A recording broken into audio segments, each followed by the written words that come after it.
అంటే గింత చేసి చిన్న చిన్న ఉద్యోగాలు చేసుకుని హైదరాబాద్లో సొంత ఇంటి కళ అనేది ఎంత అది మనిషి యొక్క మినిమం అది.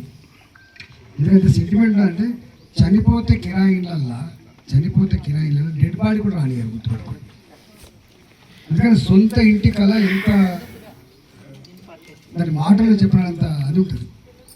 అట్లాంటి వాళ్ళు చిన్న చిన్న ఉద్యోగాలు చేసుకొని ఒక 25 ఏళ్ళు 30 ఏళ్ళు బ్యాంకులలో రుణం కట్టడానికి అగ్రిమెంట్ ఇచ్చి తెచ్చుకుంటే ఇప్పుడు టక్క నచ్చి కొనుగొడతా అంటే ఎట్లుంటుంది. అప్పుడు మేమే పోయినాం ఎక్కడ అవసరం పడ్డా మాధవ్ గారికి.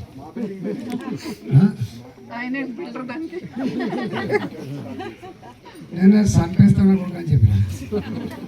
అన్నప్పుడు మీరు ఇంకొక నాది ఒక స్టేట్మెంట్ చూసుకున్నారు. ఇప్పుడు చెప్పినాం అయింది అంతా జరిగిపోయింది. ఆ ఎంపీ గారికి ఇలా మాట్లాడతాడు. ఎంపీ గారు పోలీసు వ్యవస్థ విఫలమైనప్పుడు, ఇవాళ మీరు మీ డీసీఓ వ్యవస్థ విఫలమైనప్పుడు ఎంపీ గారు ఏం చేయాలి? మరి ఎంపీ గారు తీయగా మాట్లాడుతుంటారు. ఎవరైనా ఏం రా అంటే ఇట్టాడు వాడు, ఏం రా ఏం సంగతి అంటే ఇట్టాడు వాడు. అసలు ఇట్నే ఇంకా మీరు నయం 1985లో 1984లో ఒక లేఅవుట్ చేశాను నారపల్లిలో 2046 ప్లాట్లని చేసినాను. 2046 ప్లాట్లలో అప్పుడు ఎంత 10 రూపాయల కదా. ఇక్కడ ఏముండేనమ్మా, ఇక్కడ వాళ్ళు వచ్చేదా? ఇప్పుడు ఇల్లు కౌంటీలు పేర్లు బ్రహ్మాండ పెట్టిలు కానీ దిక్కులేదు. ఇక్కడ పెడదా కోడిపల్లి దాటితే కోడిపల్లి ఊరేనే. నేను చిన్నప్పుడు ఇక్కడ చదువుకున్న కూడా చెప్తాను. నేను 1977 to 1984 వరకు ఇక్కడ చదువుకున్నాను. హైదరాబాద్ మాకు తెలుసు. జేఎన్టీ కాలేజ్ కట్టినప్పుడు ఎక్కడో జంగల్లో ఉంటే ఆ విద్యార్థులు మీకు కాపలా వచ్చేది. వాళ్ళకి ఏమైనా కాగాలని చెప్పి ఈ విద్యార్థులు కాపలా వచ్చేది ఒక గట్టున్న ప్రాంతాలు. అయితే అక్కడ 10 రూపాయల గజము 20 రూపాయలు కొనుక్కున్నాం. ఒక 20 ఏళ్లకు ఆ నారపల్లిలో కొంచెం అక్కడక్కడ కొంచెం ఇల్లు వస్తున్నాయి. వాళ్ళకి ఆశ పుట్టింది, మేము కొనుక్కుంటాం కదా ఈ జాగాలు అని చెప్పి పోయేవారికి ఏముంది. అక్కడ ఒక బ్రోకర్ ఆఫీస్ పెట్టిండు.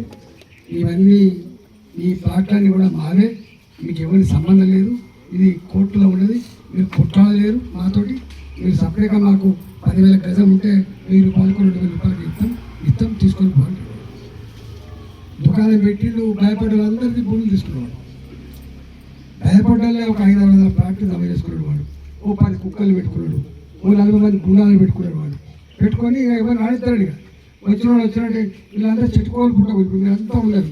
ఒక కుటుంబం కాదు, ఒక ఊరోడు కూడా కాదు. ఇప్పుడు సంబంధం ఏర్పడుతుంది. ఎక్కడెక్కడ నుంచి వస్తారు, రిస్క్ తీసుకోరు. తిన్నారు ఏడ్చుకుని ఆయనకు వచ్చి నరగత నేను చెప్పిన అని చెప్పిపోయినది. ఎవడు ఎట్లుంటారని చెప్తున్నా. పోతే మహిళలు బిక్కుమంటూ భయపడతాను. ఏందమ్మా భయపడుతున్నారంటే ఏం లేదు సార్, మీ దగ్గర వచ్చినామని వాడికి తెలిసింది. వాడు రాత్రి మా ఇళ్ళకి వచ్చాడు. మీరు ఎంపీ దగ్గరికి ఎందుకు పోయిండు? వీళ్ళు చంపేస్తాం. ఎంపీ గారి మీటింగ్ పోయినా, ఎంపీ గారి టెంట్ వేసినా, ఎంపీ గారి మైక్ పెట్టినా మేము చంపేస్తామని చెప్పి ఎప్పుడు రాత్రి కూడా చెప్పి ఎంపీ గారికి 7 గంటలు మేము పోయినాం. ఇలాగే మేము సౌమ్యంగానే ఉంటాం, మేము జోలిపోతాం కాదు. కానీ వాడు మా కళ్ళ ముందే 20 మంది గుండాలు తాక్కుంటా వాళ్ళు బేరుతారు. మేము కొట్టినాం. కొడుతాం. నేషనల్ మీడియా పట్టుకుని నన్ను అనేది ఎంపీ ఎట్లా కొడతాడు అని చెప్పండి. నేషనల్ మీడియా కూడా వచ్చింది. ఎంపీ గారు కొడతారా అని చెప్పిన. నన్ను ఇంటర్వ్యూ చేసింది. నన్ను అడిగిన ఫోన్ ఇలా ఏంటంటే మీరు కొడతాడు బాధ్యత కొట్టినా అని చెప్పాడు. నేను ఇక్కడ ఎంపీని, నా ప్రజల కాళ్ళకు ములిగితే పనుతో పీకే సర్వీస్ చేస్తానని చెప్పి హామీ ఇచ్చి గెలిచిన నేను. కాబట్టి నేను కొడతాను. అందుకని నేను గుర్తుపెట్టుకోండి. ఇప్పుడు కూడా కొన్ని ఉంటాయి కొట్లాడతాను మీకు పాపం. కానీ అంతిమంగా కొన్ని సమస్యలు, కొన్ని పరిష్కారాలు ఉంటాయి. అవి మా దగ్గర ఉంటాయి పరిష్కారాలు. మా దగ్గర ఉంటే మీరు కొట్టాలేరు.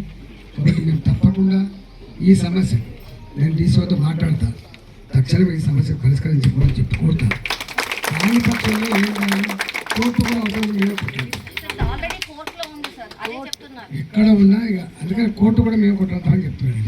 నేనే అవసరం చెప్పి నేను ఈ సమస్య పరిస్థితి మీరు దయచేసి మీరు మళ్ళా గుర్తుపెట్టుకోండమ్మా. మీరు కొట్లాడదు కదా, మేము ఉన్నాం కదా కొట్లాడాలి. మమ్మల్ని ఎందుకు కూడా లేదుగా. అందుకనే ఎవరి డ్యూటీ వాళ్ళు చేయాలమ్మా. గుర్తుపెట్టుకోండి.